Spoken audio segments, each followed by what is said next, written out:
Welcome back to First Take. We're coming to you live from above the Heineken River Deck at Pier 17. That was Mike Tomlin sitting down with our Jeremy Fowler this weekend. And, you know, guys, he really doesn't seem too worried about the Browns' newest star receiver. So should the Browns be more concerned about Odell Beckham than the Steelers?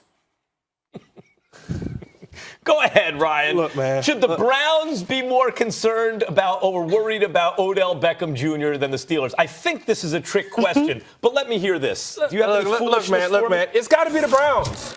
If you're thinking about Odell Beckham, no one questions his talent, Max. No one questions his talent. But what is going to happen when something goes wrong, if he's not getting the ball, if he's double-teamed, if Baker's not making the plays that he should make? There's a lot of expectations behind the Browns this season. And the one thing we've known Odell more for this last season is not his talent, it's his talk. It's everything off the field. Every incident, whether he's kicking the goalpost, where he's making public statements, criticizing his quarterback. And hear me when I say this. I don't think Odell has said anything wrong. But when you're in a locker room, whether it be NFL, NBA, MLB, whatever it may be, once you speak out publicly, it's out there and you can't get it back. And it ultimately led to him being moved. And I understand the talent he is, but if he brings that same attitude to the Browns, he's got to show me, he's got to show everybody, he's got to show the Browns that he is a different player and those same issues won't be there. Well, also, before we move on, Keyshawn Johnson also joining us for this segment. There he is. So then let me get, we should let the man weigh in on Give me the the darn subject, ball. I think. Before Key, but I got to go before Key because Key is the football expert. All right, you go first. He's gonna clean up this mess. Look, this is insanity I'm hearing about Odell Beckham Jr. Like, Odell, talk to his teammates. His teammates love this dude. And let me tell you something else. Eli Manning, if I ever see him in a bar, he ain't paying for a drink. He brought my Giants 2 Super Bowls with clutch plays. I love that dude. He has stunk on ice for years now. Odell, when he was on the field, was making Eli look like an NFL quarterback, kind of. Without Odell on the field, Eli's been non-NFL starter. Now, let me say this. Key, you tell me if I'm wrong. Game recognized game. Real recognized real. I don't worry about Odell on the Browns. Baker Mayfield, baller. Kareem Hunt, baller. Nick Chubb, baller. Odell is going to fit right in. He is much more of a Steelers problem. The Browns just went 7-8-1, and they added Odell Beckham freaking Jr. and Kareem Hunt. This is a problem for the AFC North, not for Cleveland. Well, look, I love you to death, Max, but I kind of lean toward Ryan on this one. I think when you look at it, the problem in being put in that position, I've been there. I've been traded from the New York Jets for 2 number-1 picks, going to a team, the Tampa Bay Buccaneers. In my first year in Tampa Bay, I did not light it up. I played well. I played well enough to help the team make it to the playoffs, but they were going to the playoffs regardless with me or without me because they were a good team before I arrived there. On the offensive side of the ball was a struggle. I look at it this way. If Odell Beckham has any issues with getting the football early on with the Cleveland Browns, it could be problematic because he's there. It's a lot of stress and a lot of pressure, like Ryan said, to live up to those expectations. People are looking for Odell to take the Cleveland Browns to the next level. If all of a sudden he's getting 2 or 3 passes a game and they're not winning football games, I understand they're loaded with talent. I understand that John Dorsey went out there and did a terrific job in terms of Kareem Hunts and drafting players and getting Odell and doing all of those things, making Baker Mayfield a starter. If he's not getting the football, Max, and he's not producing, trust me, it will be problematic. But to what degree, okay? He may be frustrated. He may do some of the same antics that we saw in New York, which to me isn't that big of a problem. He's motivating himself. Kicking a net, so what? He didn't kick anybody, he kicked the net. He didn't hurt anybody, he hurt a net. The net doesn't have feelings. So at the end of the day, I honestly believe it's the Cleveland Browns that have to worry about kind of managing and maintaining the expectations. The Pittsburgh Steelers and Mike Tomlin, they've seen a ton of receivers. They see A.J. Green every single year. They've seen his teammate Landry. So they certainly know what they're up against in terms of playing against elite receivers. Guys, you got to be kidding me that if anybody's having the notion here that you don't have the responsibility as a star in the league to just get out and produce, but be a model citizen. And I love the way He's not. You said a model citizen. What has Odell done that he's not a model citizen, right? He ain't won nothing. He But ain't that won, doesn't Key. make him Until not a he model wins, he can't citizen, be that. dog. That doesn't make him not a model citizen because he hasn't won. I'm not. Listen, he hasn't won anything in the NFL yet.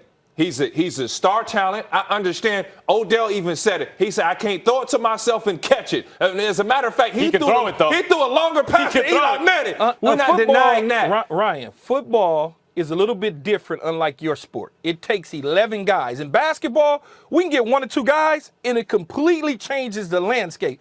In football, you have to have 22-plus guys, offense, defense, special teams, coaches. Everything has to mesh. Now, do I think the Cleveland Browns have an opportunity to do something special? Yes. But what a lot of people are missing with the Cleveland Browns is they got to understand that Kitchens, the new head coach, was the interim offensive coordinator. They scored a lot more points than when Todd Haley was there. He was running the same offense that Todd ran, but he didn't have any real responsibility. He was just trying to become an offensive coordinator. He fell into this head coaching job. Now he's going to call plays, but he has to also manage the entire team. Forget the players. Focus in on what the head coach's responsibility is. I just know he can't control that, and I don't trust if he's going to play his role. I know he can't control if they have to win a game running the ball, and defensively, he's going to play his role, Max. Hold on. A couple of things. Number one, when you talk about what the Browns need to worry about, losing Zeitler to the Giants in that trade off the offensive line, that's something we can point to. Odell causing problems, whatever, you might point to that, but did they just get better or worse? They were giving problems to the North for the first time in a long time, and they just got better. Key, it's not just one receiver. It's Odell and Landry. It's not just one back. It's Kareem and Chubb. Max, there's no question they're a better football team with Odell. This conversation has started because Pittsburgh and Mike Tomlin was asked a question about worrying about Odell. And I would say that the Cleveland Browns have to worry about getting a guy with high expectations, the football in his hands, and let him be productive. Because if he's not, then he's not going to be very happy. I've been there before. I've been in that position where I was traded and everybody thought, oh, my God. So what starts to happen is you become less of a player if you're not getting the football and you're not producing. People start to look at you different. All of those endorsements that he was getting in New York won't be the same in Cleveland because if he's not producing, people are going to say he's not the player that he was in New York. What's your gut as someone who's won a Super Bowl, who's made all Pro or Pro Bowl teams and all that stuff, who's the number one draft and everything? When I look at Odell on the Browns with Baker Mayfield and these dudes, I think these are ballers. My gut says they're going to have a good time this season. What's your gut about Cleveland with Odell? My gut tells me they're going to win about 6 or 7 games, man. That's what my gut says. But I can be wrong. I've been wrong before. The head coach scares me. He scares me. I'll say it again, Max. He was an interim offensive coordinator, okay, that did well, got an opportunity that was kicked to the head coach. Now he's over 53-plus guys, an entire organization. He has to now deal with the training staff, the strength and conditioning. He has to manage personalities on offense and defense. Is he ready for that role? In-game decision as a head coach is different than an in-game decision as a coordinator that's on an intern tag. That's all I'm saying. Keyshawn, on a slightly different subject, but in that same interview, Tomlin said the Steelers' locker room drama was more perception than reality. I got to ask, do you believe him? I actually do believe him because I've been inside those type of locker rooms where people assume that it's, problematic. It's a big problem. Yeah, you probably have 1 or 2 bickering players that don't like each other, but that's on every single team. Ryan can speak to that, and I'm sure Max can speak to it by being around it, that players don't all get along. All I care about is when we step on the white line and we get inside those white lines that you and I, we align with each other and we try to help each other win football games. When we go in the locker room, I'm not trying to invite you to dinner. It doesn't matter. You don't need to come to my house. Just when we're on the field, let's protect each other. I hear you on that, but in this case, I feel a little differently because both dudes who left, Antonio Brown, Antonio makes a lot of noise, and Le'Veon Bell, both of them point to the quarterback.